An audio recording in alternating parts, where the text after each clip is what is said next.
didn't invite me. Let me tell you this. Why didn't you come to my party? I was out of town. All right. I was out of town. 2 lucky people are going to win. Actually, 1 lucky person, because we already gave away one of our Durex party packs. It includes CDs, a poker set, money, and, of course, the Durex condoms. Tonight, we're going to decide the 1 best caller and give away that party pack. There's brought to you by Durex. DAG is going to pick this call. 18 years of age or older. There's sex, and then there's Durex. Jade. Dursex.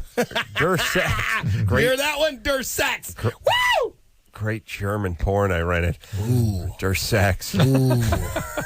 Ooh, German porn, that is scary. Really? Why? Yes, it's just the deepest, darkest. What do they do? I can't even explain on the I'll tell you later. I'll tell you. It involves the other porthole. Let me tell you. I'll tell you what about the Germans. They're like the Japanese. They're pretty. They're wrapped Rangy. pretty tight. But once they snap, look out. Oh yes. They go Was it south. the women or the men? Which is Both. The whole society. But the Japanese, the difference, the Japanese make a game out of it. They'll make a game out of it, and it's on television. Really? I mean, the foulest. Yeah.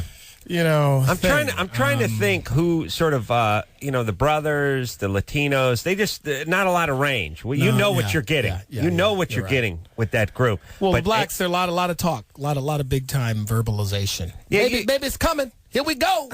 We about to throw down. You better hold on to something, girl, because here I come. I'm knocking at the door. Look out. Here we go. No, you didn't.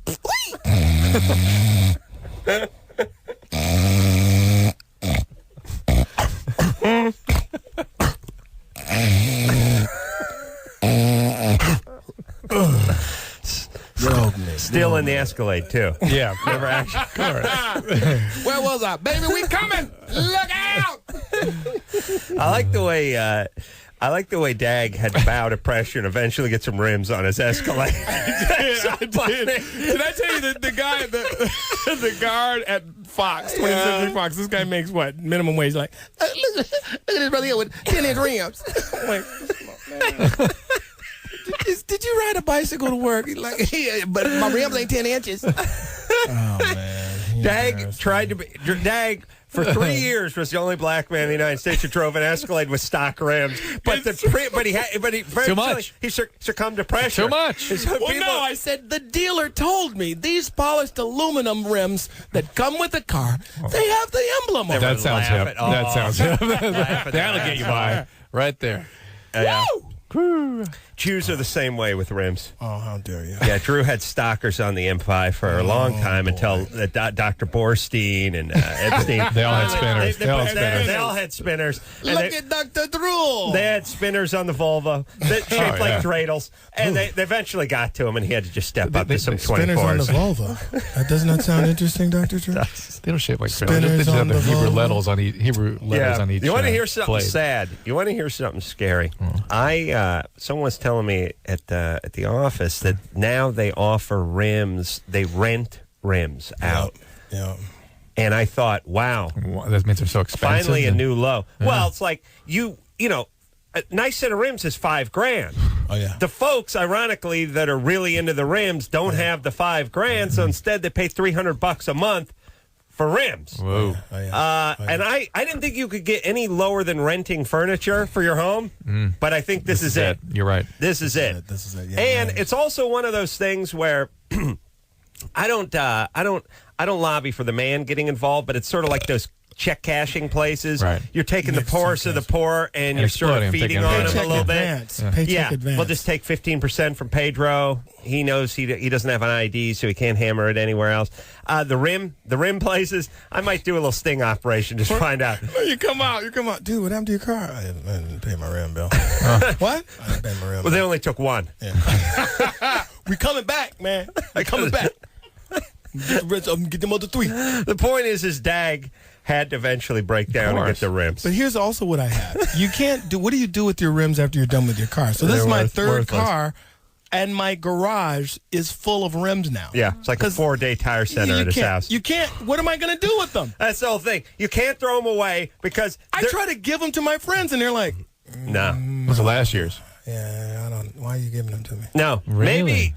Maybe if you find a brother who's driving like a go-kart, he could put the stock 16s on. Well, these are only 18. Yeah, I got my doo-doos now, my 22s. I done bumped it up from 18 to dookie-doos, baby. Doo-doos. Anything bigger, and it feels like you're riding on a unicycle. It's just tank, tank, tank. There's a guy who came the day I got my rims. He had like 26-inch rims. And I was like, dude, how they ride? He's like, it rides like... It's a horrible ride, but it looks beautiful. Because there's no tire. There's like a quarter of an inch of rubber. The thing about it too is I was talking to a guy who works for Brembo, who's the lead engineer at Brembo. It's like the biggest brake company in the world. And I was saying, now I see these guys. The stock rim was 16. They throw 24s on there.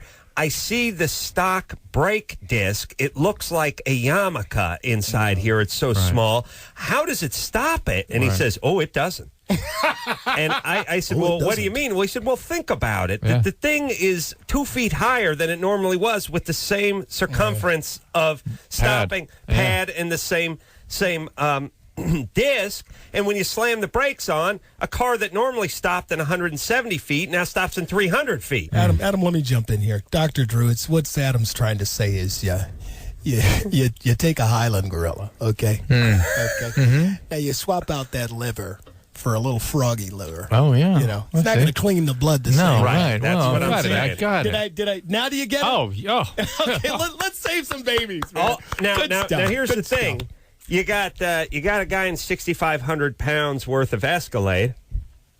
Yeah? Yeah. Escalade, baby. He's moving fast. He's and 800 pounds of wheel. Yeah, and let's not forget about 4 pounds of chronic.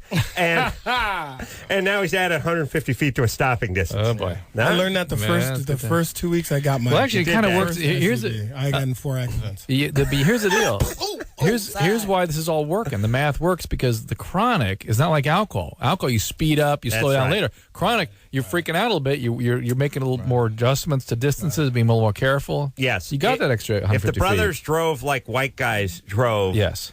If they bad drove, times. Hey, what there about would be accidents. No, yes. no. Let me ask one medical question. They have these new like vaporizing pipes. Yeah. Is it that they heat so high? Yeah. At such a high rate it vaporizes. And what does that eliminate? That eliminates smoke, really. Smoke, so it's not so irritating. You don't get the chronic bronchitis, which is routine from marijuana. Right, really. You cough a lot, do you?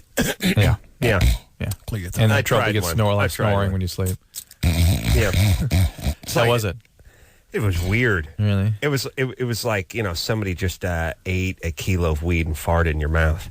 Wow. Oh, really? Yeah. It was weird. Yeah, call me old-fashioned. I like a little smoke. I don't even. You don't know what to do with it because you're not sure like when to stop or what's going on, and then everyone gets high and leaves it on, and then starts a small fire. I don't like marijuana at all. Not your thing. It was when I was in 11th grade, but not now. Now it's pretty much Hennessy and prescription pills. You are a man who knows me like a book.